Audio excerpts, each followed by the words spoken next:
Well, Ebola travel quarantines announced in some U.S. states are coming under fire today. New York, New Jersey, and Illinois put the quarantines in place after a doctor just back from West Africa tested positive in New York. But critics fear they could actually hurt the fight against Ebola. The CBC's Paul Hunter is following this story in Washington, and he joins us now. So, Paul, why are people concerned about these quarantines?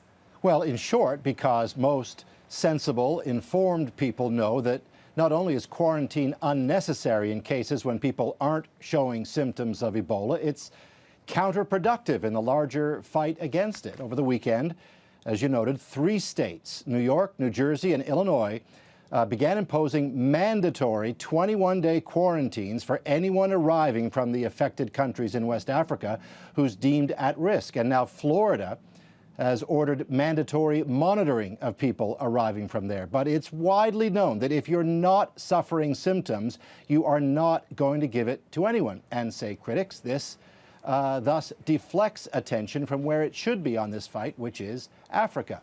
Now, we're talking about all this today because on Friday, a nurse landed in New Jersey after spending time treating people with Ebola in West Africa. She is not showing any symptoms, none, but was put in quarantine anyway, a process she calls a frenzy of disorganization. We've got 2 clips to play for you, a clip from her, Casey Hickox, and a clip from Anthony Fauci, who's director of the U.S. National Institute of Health. Here they are.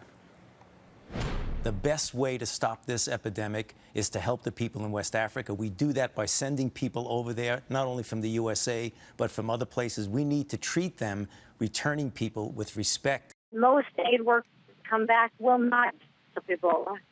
So to quarantine everyone in case, when you cannot predict who may develop Ebola or not, and to make me stay for 21 days, to not be with my family, to put me through this emotional and physical stress is completely unacceptable. And these are precisely the kind of messages that have been put out there since the Ebola crisis began. And yet here we are with these states imposing now 21-day mandatory quarantines. So, Paul, how are the governors who imposed these quarantines, how are they responding?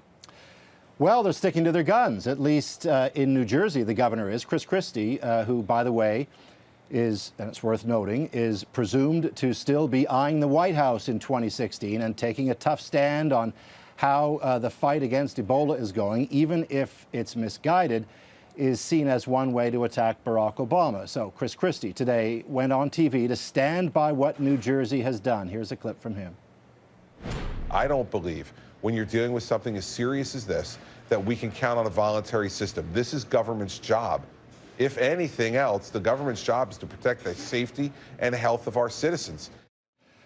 A reminder for those just tuning in, Ebola is spread only by contact with bodily fluids of people with symptoms of it. And of the 4 people in the U.S. who have had it, 2 got it in West Africa and 2 got it treating one of those who brought it from West Africa. And that is it.